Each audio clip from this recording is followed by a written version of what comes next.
Hey y'all, so I just have been observing something with the pack here. They're eating their frozen raw steak.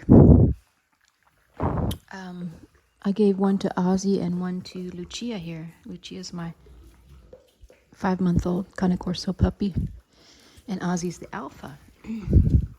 Dolce is my female Cane Corso. She's almost 3. She didn't want the raw steak. She's kind of finicky. She eats a lot at night, so I don't know. She prefers her little chew toy. Well, anyways, of course I didn't. Oh, yeah. See, I didn't give one to the Pitbull puppy, of course. But the Pitbull puppy here, Tekilla, she has been showing signs of dominance, and she tried to take that steak away from Lucia. So it was the 2 puppies on that one steak. And,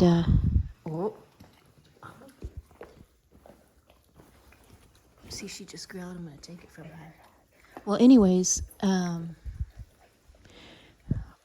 long story short, Lucia got the steak back from her. And then this little puppy Tekilla, she went and tried to get the steak from Ozzy. And of course, that didn't go well. He immediately let her know to back off. And she did, immediately. So then she's just sitting there waiting her turn. And then Lucia walked away from it. And so that's what you just saw when I started the video, is once Lucia walked away from it, the Pitbull puppy got on it. So I thought that was good. She's waiting her turn, knowing her place in the pack. Although she still needs some reinforcement, because as you could see, she growled. Just now she growled at Lucia when Lucia wanted it back. So Lucia went to go get it back. You know, she walked away from it for a minute. And so I have to kind of help. So I just took it from her mouth and gave it back to Lucia since she growled. And she didn't persist. So she's getting better. Early on, she would persist and she would fight and try and get it. And I'd have to put her back in her place. And see, just like Dolce will wait till everybody's done. Dolce waited till Ozzy was done with that one. There happened to be an extra one because Dolce didn't want one. So Dolce waits her turn because she knows her place in the pack. So she's second to the alpha. So Ozzy was done with that one. Dolce got it. Now Ozzy's on to this other one. Now watch this.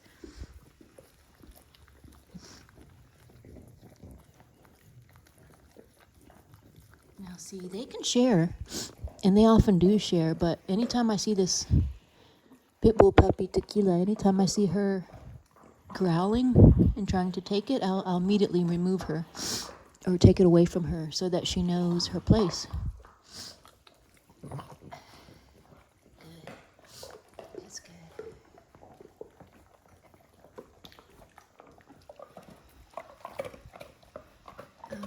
This kind of dynamic here is where a lot of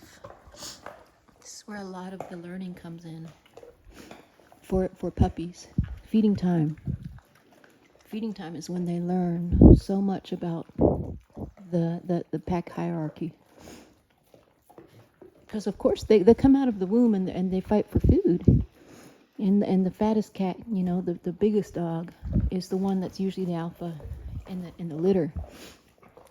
And that's just how it is from day one with them. And so they have to be taught.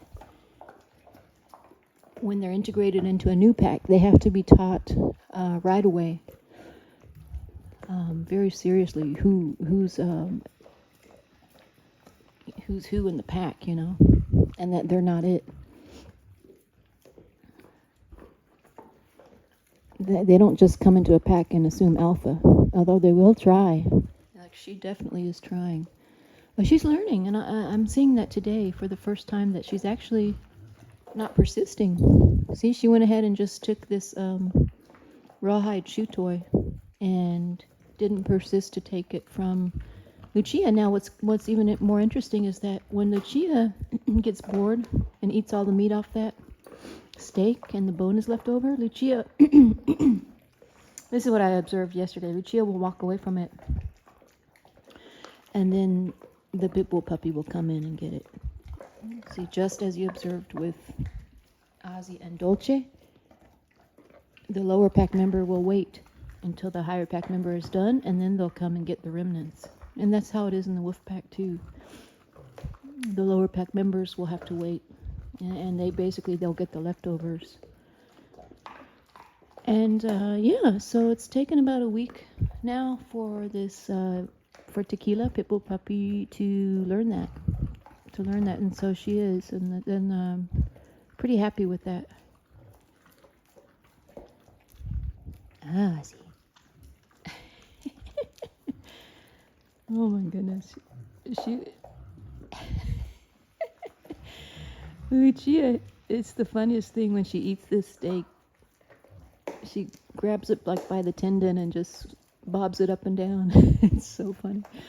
But all right, so she's done, and now Tekilla can have it. She's learning to wait her turn.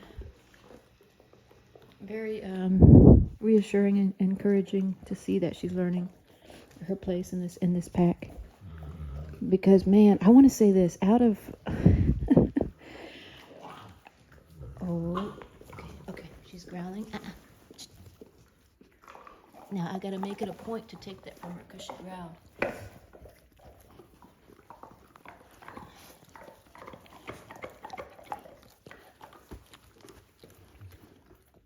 I'm not gonna let her have it because she growled. And it doesn't require any kind of yelling or force. It's just a simple gesture, and that can be very powerful. Even just a simple gesture like that. Now she knows she can't have it. She's growled. I think the name of the game, to being a good leader, a good pack leader, a good alpha for the animals too, is the name of the game really is to get your point across with the least amount of force and drama. Because when you can do that, then it makes a statement that you don't need to use a loud voice. You don't need to, and that signifies power. Because the less powerful that the alpha is, the more force he has to use.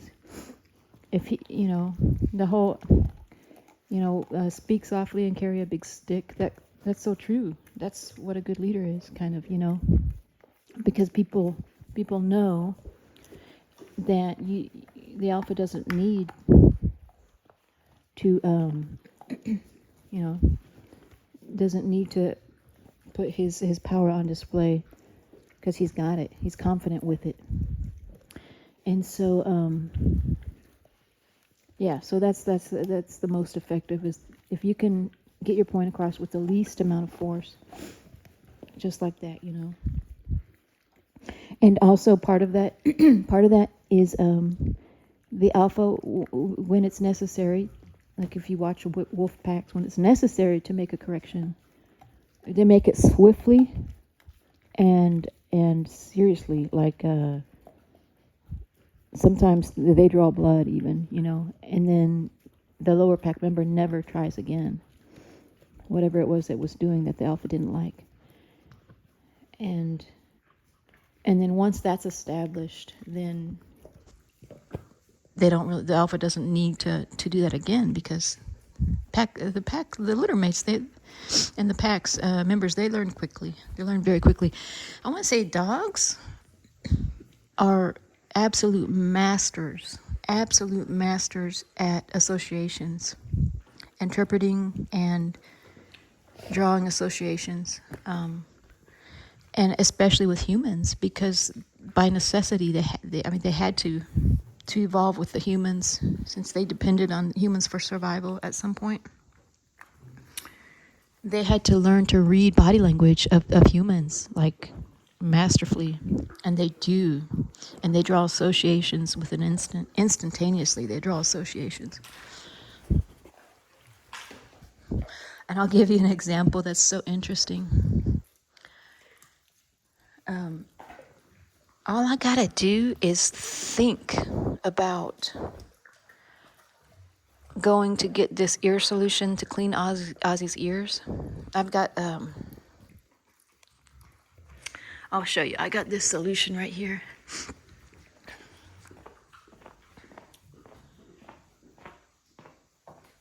That is sometimes used to clean his ears with. You know, it's just like something I got from the vet, antiseptic ear flush. You know, you put a little bit on a cotton swab and a piece of paper towel and just wipe the dirt out of his ears. All I gotta do is think about it. It seems like it, and I'll walk. If my intention is to go grab that and grab a paper towel, as soon as I grab a paper towel and I start to walk towards that bottle, Ozzy's out the door. He immediately knows what my intention is. So that's just one example. Some people will give the example of all they got to do is walk to their keys, like they're gonna head out the door. They haven't grabbed their keys yet, but it's something in their body language that the dog picked up on. Something very subtle, like maybe part of their routine that's unique to that event. That very subtle that the dog knows. And he made that association instantaneously. It's so very interesting how in tune with humans dogs are. They really, really do read their body language like unbelievably.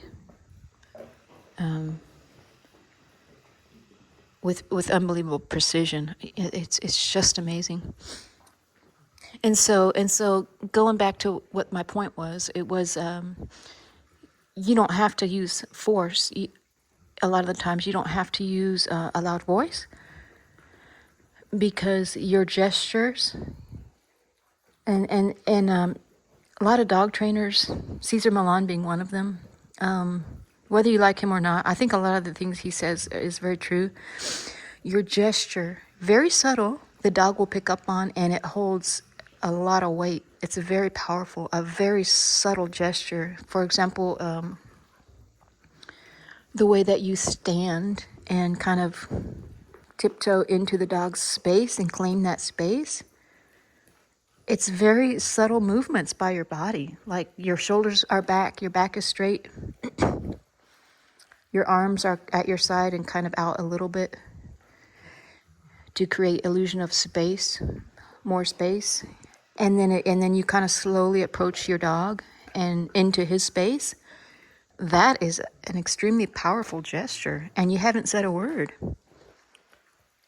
You know, and a dog will back down to that, and they instantly recognize that body language. Because dogs do that all the time with other dogs as a part of a language. They'll, if you'll see an alpha, or even Dolce will do this to Lucia, they square up to them. You know, they stand next to them, and they just kind of slowly walk into their space. It's very subtle, but very powerful. And that's the beauty of the canine language, why it's so fascinating. I just got them this little pig. They love it. This was one of Ozzy's favorite toys when he was a puppy, and it's kind of in shreds right now, so I picked another one up for Lucia. Lucia. So anyways, yeah, I'm not giving this little pit bull puppy, she's only just barely 8 weeks old, so I'm not giving her a bunch of red meat. I'll just let her have the remnant like she's got there. It's just really the tendons left and the fascia, the connective tissue. Tiny bit of red meat left on that bone, and then the marrow. So that's fine for her to have. So that's just slowly introducing raw meat to her. And I do deworm them regularly. So I'll deworm them like every other month or so. Because even though I freeze my red meat, yeah, it's still possible for a parasite to, for an egg. Like, for example, sister cirrhosis, if you look it up, sister cirrhosis, it's a parasitic egg that can withstand freezing.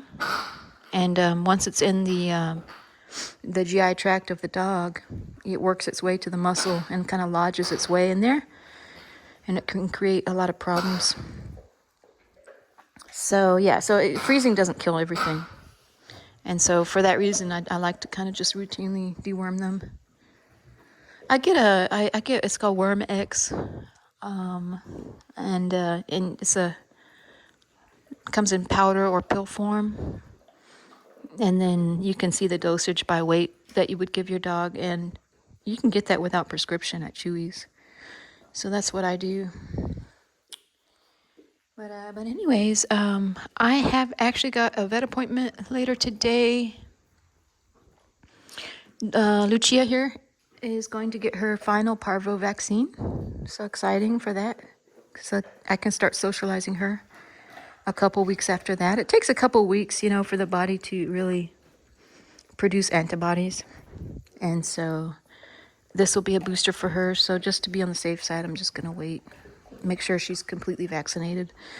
And then I'll also get a parvo vaccine for Tekilla. And then Ozzy has, I wish I could show you, but I don't want to mess with him while he's eating.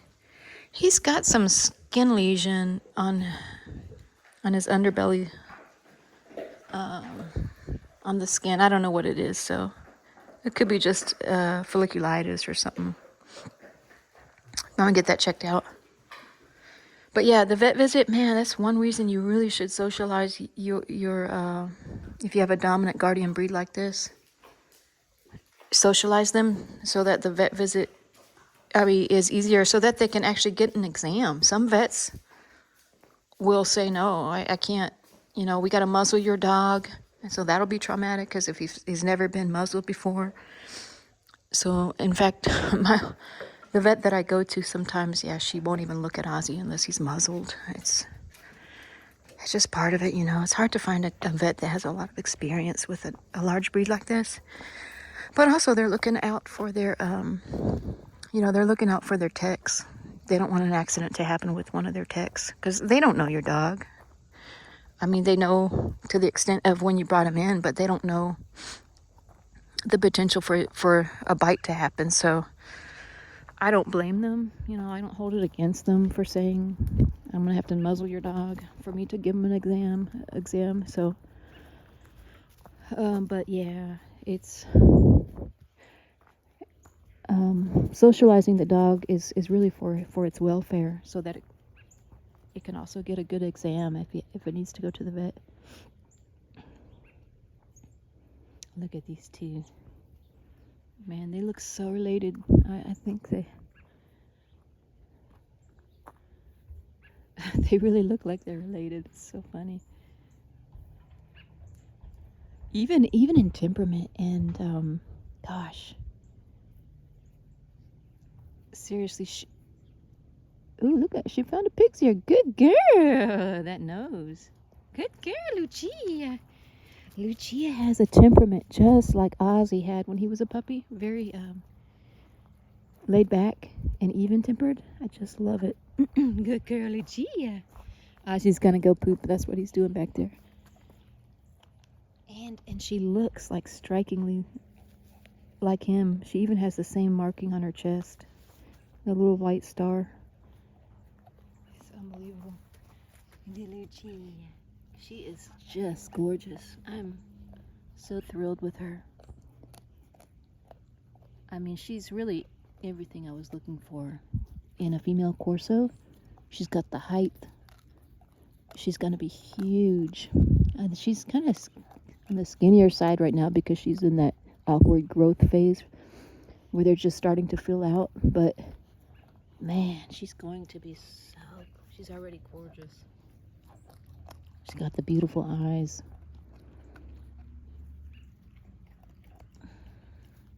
Lucia. Look how big those paws are. That's how you know how big a Corso's gonna get. If you look at their paws. Good Lord. Hers are humongous. Lucia. But anyways, yeah, so I'll let y'all go. I'm gonna start